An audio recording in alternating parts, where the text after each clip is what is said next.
So, you know how when, like, you got an emergency, say you hurt yourself at home or something, or you got in an accident and you need to go to the, emergency room, right? And so usually you'll call 911, or you might be able to drive yourself or have somebody drive you there so you can get, whatever treatment you may need, the same thing, maybe you go to your primary doctor every 6 months, right? To make sure that, you're doing all the preventative care that you need, right? And so if you get to the ER and you need treatment, let's just say there's another patient in there, they're being rude to you, probably because they're in pain too, right? Probably because they're going through something. Um, but then let's just say they call you to the back, and then the nurses are rude and the doctor's rude, and you're like, what the heck is going on here? And sometimes it may make you feel like, you know what, I'm just leaving.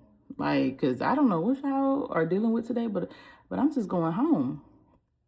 And and so you do that, and then, you kind of realize after you thought about it that, wait, I still need to be treated though. I still need the treatment though. So even if I leave this place, like, I still need to go somewhere else where I can receive the treatment that I need, right? Like, I can't just not get the treatment, like I'm bleeding all over the place, or I'm in, bad pain. I can't just not get any treatment. The same thing with your preventative care. If you go to a doctor's office and maybe you had a good experience the first time, you went back, but then this time you don't have a good experience, and everybody's kind of rude, and, maybe they're a little mean and don't seem really concerned about you or your concerns or questions. It doesn't mean that you stop getting preventative care. You just may find somewhere else to get it.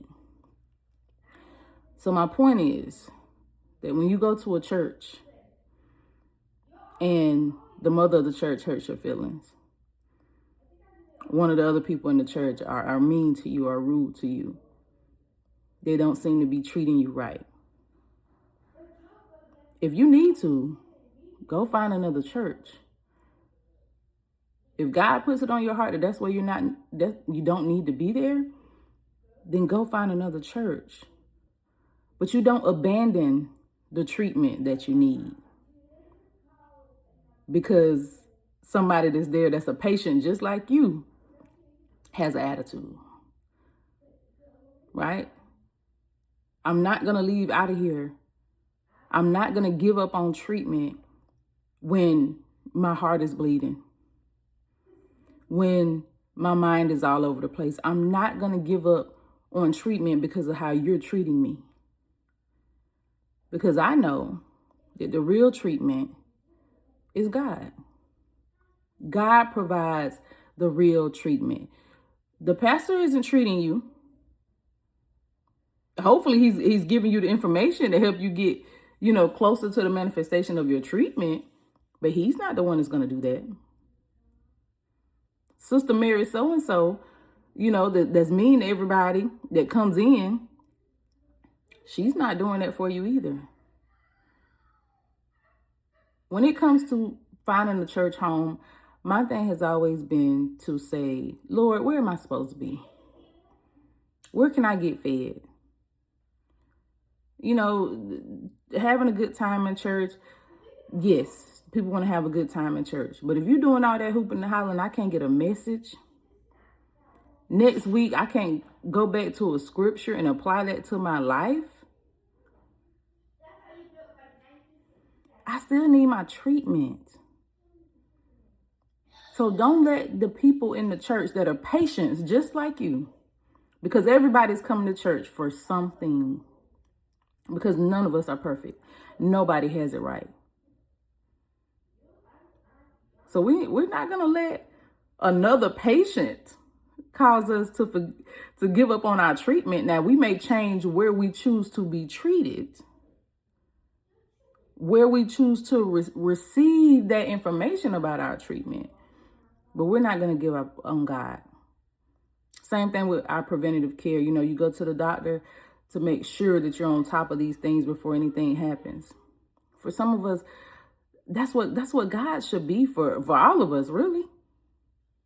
you know what, like he's treating this actively because I got this going on now, but I'm also getting fed from where I'm going to be able to have some preventative treatment, right? So I can avoid other things that may come up in my life.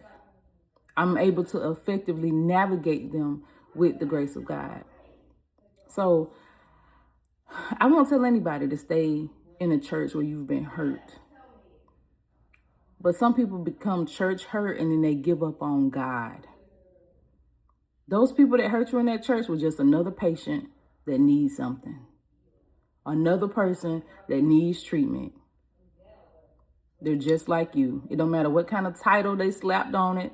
Pastor, elder, deacon, evangelist, whatever. They're a patient just like you. They're coming to receive treatment just like you. So while you may not choose to get it from that place, don't give up on your treatment. Don't give up on God.